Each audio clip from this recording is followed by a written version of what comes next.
Hello, मी अर्चना दिघे. मी तुम्हाला आज पेंटिंगच्या बाबतीमध्ये काहीतरी सांगणार आहे. हे काल आपण केलेलं सेकंड लेअर कंप्लीट केलेली आहे लाटेची, जी आपल्याला आकाशातनं उसळताना कशी दिसेल हे दाखवायची आहे. बघा, ती आता वाळते. थोडंसं ओलसरपणा आहे. हँड ड्राय व्हायला वेळ लागेल कारण ऑइल वापरलेले आहे, लिन्सीड ऑइल. त्यामुळे पुढचं स्टेप घेण्याच्या आधी ती पूर्ण वाळली आहे की नाही ही बघणं फार आवश्यक आहे. तरच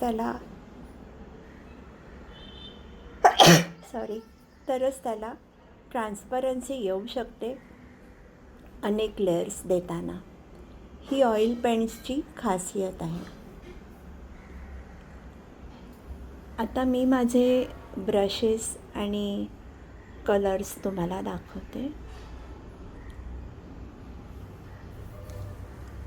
ह्याला हॉक ब्रशेस, नॅचरल हेअर ब्रशेस म्हणणार, जे आपण शक्यतो पहिला स्टेप असते जी पेंटिंग करतानाची सुरुवातीची स्टेप, त्याला आणि वापरायचा आहे. त्याच्यामध्ये कलर पटकन चांगला धरला जातो. हे बघा, स्वच्छ करायला त्रास होतो पण पेंटिंगचा इफेक्ट अतिशय सुंदर येतो.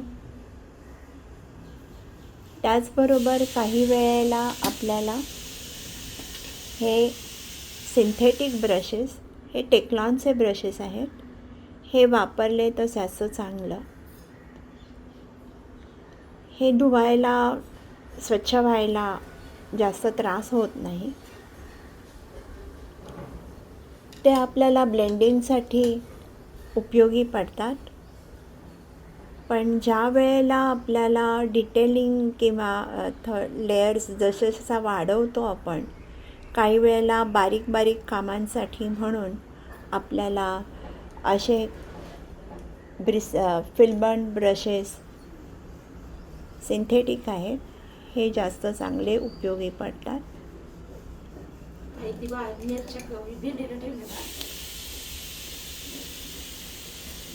हे अँग्युलर ब्रशेस आहेत. हे ब्रशेस असे स्टिफ असतात, जरी हे नायलॉनचे असले तरी. ह्याचाही डिटेलिंगसाठी खूप चांगला वापर केला जातो आणि एकदम फायनल डिटेलिंगसाठी हे माझे ब्रशेस आहेत, लायनर ब्रशेस. आणि काही वेळेला त्यांना विसरून चालणार नाही, माझ्या पॅलेट नाईफ्स आहेत, ज्यांच्यामुळे मी डेप्थ तयार करू शकते, वेगवेगळे अँगल्स तयार करू शकते. आणि पुन्हा रंग तर आलेच. शक्यतो साधे रंग वापरू नयेत, ह्याचं कारण मी तुम्हाला नंतर सांगते. जर ब्रश चांगल्यापैकी खूप महागडे, जेव्हा तुम्ही ऑइल पेंट करता त्यावेळेला ऑइल पेंट तसेही महागच असतात. पण जर अगदी खूप साधे ऑइल पेंट घेतले तर तुम्ही आता गुगलवरती सर्च करून चांगल्या क्वालिटीचे ऑइल पेंट्स कुठले असतात त्याची रेंज पाहून बघावे. जर तुम्हाला कुठले ऑइल पेंट्स दुसरे घ्यायचे असतील तर गुगल करून त्याच्यामधलं प्रमाण, त्या ब्रँडमधलं पेंट आणि लिन्सीड ऑइलचं प्रमाण चेक करून घ्यावं. कारण जर ओपिक कलर असेल तर ते तेवढा तो चांगला, त्याची क्वालिटी चांगली असेल तर तेवढा तो चांगला, त्याचा इफेक्ट खूप छान येतो. कलर फ्रेश दिसतात, कितीही वेळ झाला असेल पेंटिंग करून तरीही देखील.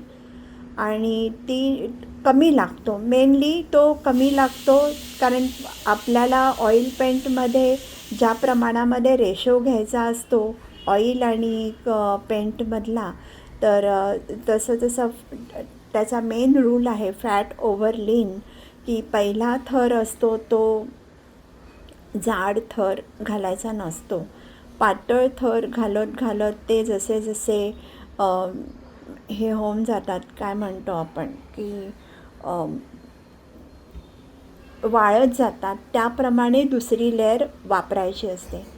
पातळ लेअरला ह्यामध्ये ऑइल हे माध्यम, जाड माध्यम म्हणून म्हटलं जातं. त्यामुळे सुरुवातीचे जशा लेयर्स तुम्ही हे करता, सुरुवातीला तुम्हाला ऑइल कमी आणि पेंट जास्त लागतो. जसजसं तुम्ही वाढवत जाल लेयर्स, तसं पेंट कमी आणि ऑइलचं प्रमाण अधिकाधिक होत जातं. तशी ती ट्रान्सपरन्सी ही येत जाते आणि त्यामुळे तुमचं